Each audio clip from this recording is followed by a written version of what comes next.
Game started. Winawer. Okay, well, let's put out a move, e4. What country is this? Colombia. Winawer from Colombia. Okay, a French defense. If he lets me, I will play one of those lines in the French defense that's less usual. Yeah, right here. So instead of playing e5, which is almost routine these days, you can actually play a3 right here. Check. And then they can grab the pawn.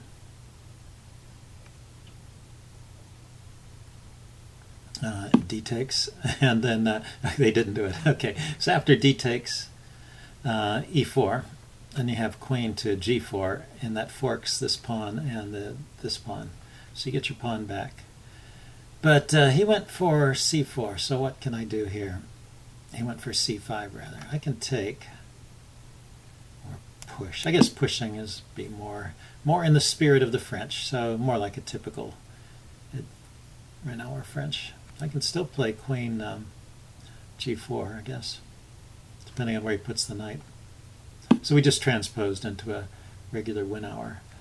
Okay, that's a bit unusual.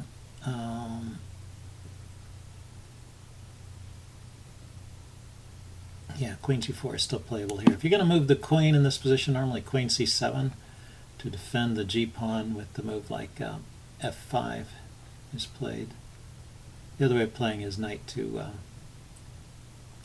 e7 there, both playable.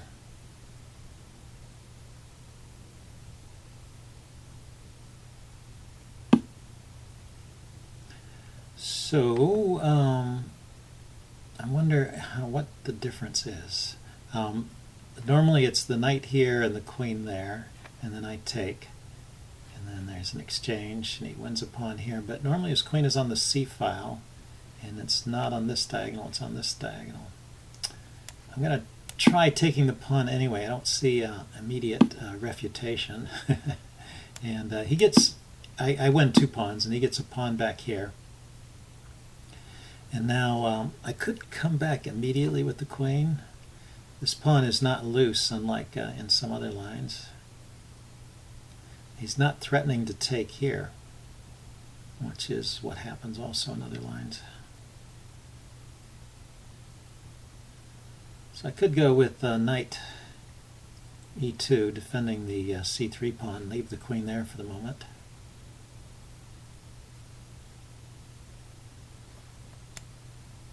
Let's try that.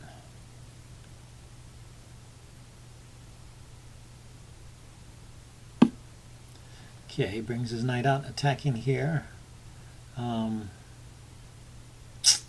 Let's defend the e-pawn.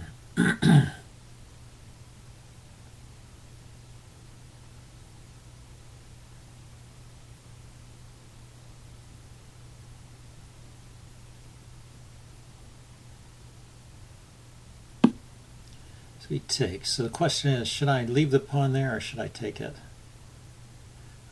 Well, the advantage to taking is that I vacate the e2 square for the bishop, so the bishop has some scope. But the piece is loose there, so I could take, maybe he's got queen d4. Knight takes c3, queen d4. Maybe my queen comes back. Let's try taking and see if I get away with it. Hard to tell in a Blitz game.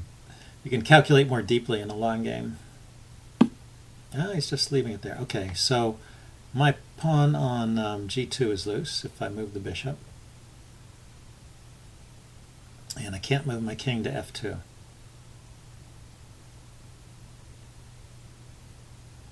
So I am going to bring the queen back. This is maybe a decent square for my queen, and maybe I can play bishop to e3, kick his queen.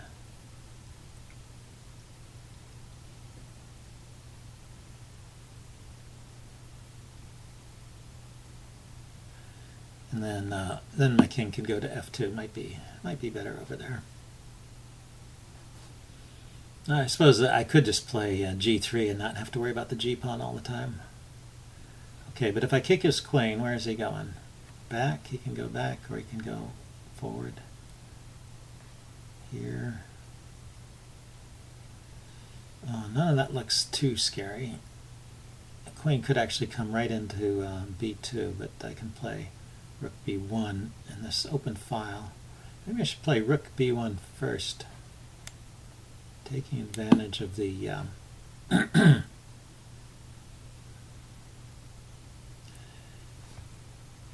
if I played the bishop here and he comes here and I play rook b1, then he can actually grab the pawn. But now the a pawn is defended and the queen has to move off of this file. And maybe I get some pressure, but he has this idea instead. Is this okay?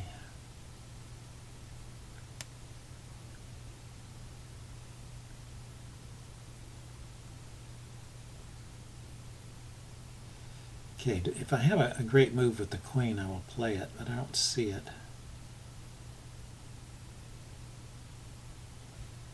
So I think I will just develop here. And this kind of forces the trade. I'll take back with the pawn because I still don't want to lose my g-pawn over here, which the bishop is defending. And now I can play my king. Well, when I have a moment, I can play my king somewhere useful. He's got control of this square.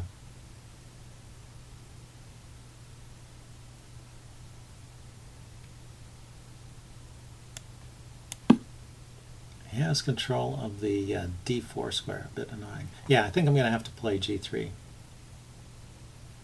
Doesn't look like my king is getting to f2, and I want to be able to move this bishop. So that's a bit funny. Okay, g3 and the knight. Let's see, where can the knight come into? The knight can come into f3, check. The knight can come into c2, check. And that's about it. Let's allow it. We'll allow all of that.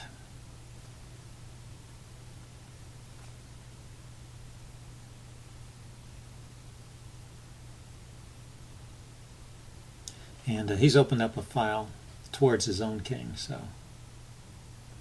And I have a one pawn advantage. I have 2 pawns over here, and he has only 1 extra pawn on the queen side. Check. Yeah, there is that check. So I thought king to here would be good. I see he's going to pick up a pawn. Let's think about this. So after I move my king, he's going to take. I can play rook here, and then where can he go with the knight? He can go to this square. I can take it and then take the pawn. Okay, so this should be okay here.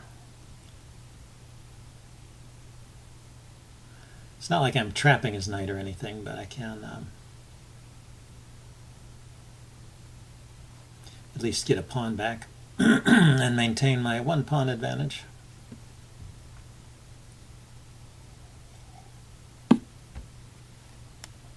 Okay, and I should move a little faster. I'm falling behind on the clock.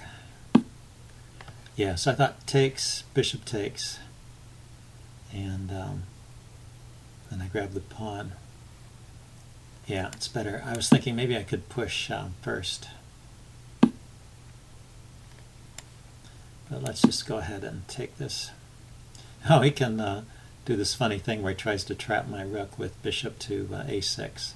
But I can still play d4 here, opening up my bishop.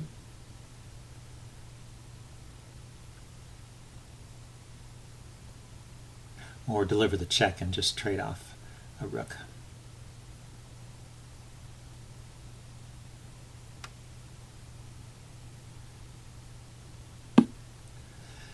Yeah, there he goes. So should I trade rooks or should I play d4? There's a disadvantage to d4 in that it leaves my bishop trapped behind the scenes here.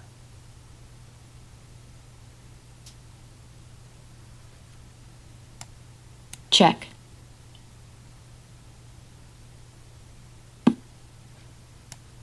Check.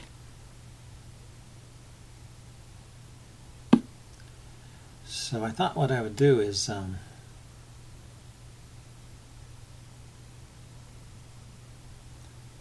develop this bishop first and then play d4. And then if he wants to trade off my light squared bishops, it's okay. This will be a bad bishop, but it'll be active. It'll have some role to play. And he can't immediately attack my bishop because I'll just take his bishop. But he could trade and then play. Oh, and if he trades and then plays here, yeah, I don't know what I was thinking. Of course, if he plays b3, I can just take the pawn too. b6 rather. So he can't really attack my bishop. He can defend his bishop. So let's do that, and then get the rook over here. Probably here. Well, the problem with that is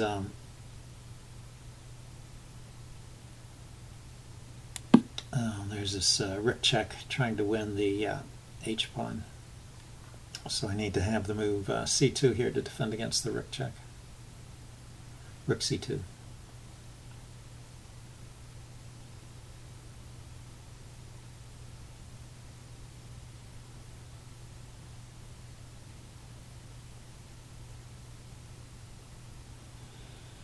It happens a lot in the French defense that you get a good knight against a bad bishop and vice versa, but I think my bishop is okay in this particular case.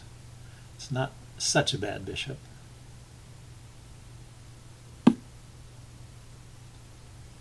Right. So let's kick his knight, how about? Before he chases my bishop away and tries to win the d-pawn.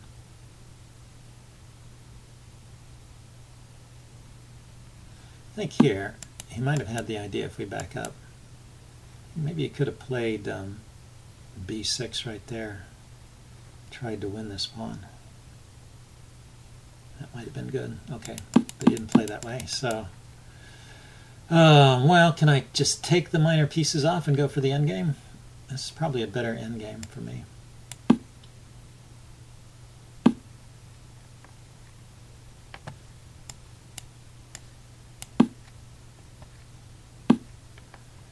Because this pawn is a bit backwards and I have a passed pawn here.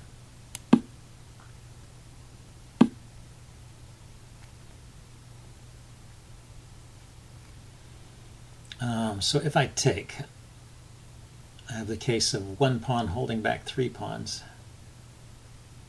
and I still have an outside passer, so I think check. Taking is right.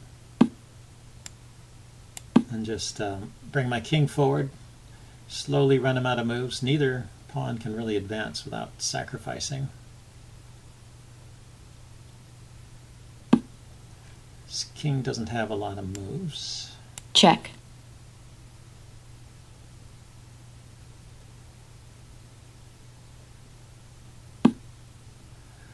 You know, I could just, so his king is sort of stuck there. I could just leave his king over there and go 1, 2, 3, 4 and take this pawn 5. So if I start running 1, 2, 3, 4, 1, 2, 3, 4, he gets there in time, but then I can push this pawn. So let's try this.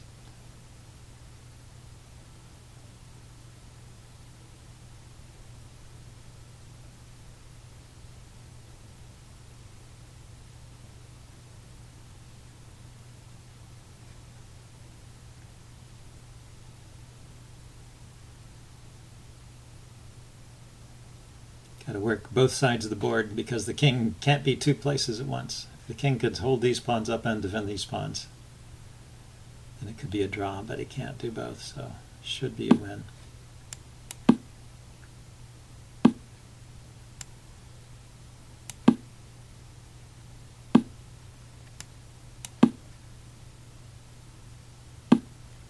And then I push this pawn, and he's outside the square. So I get a queen.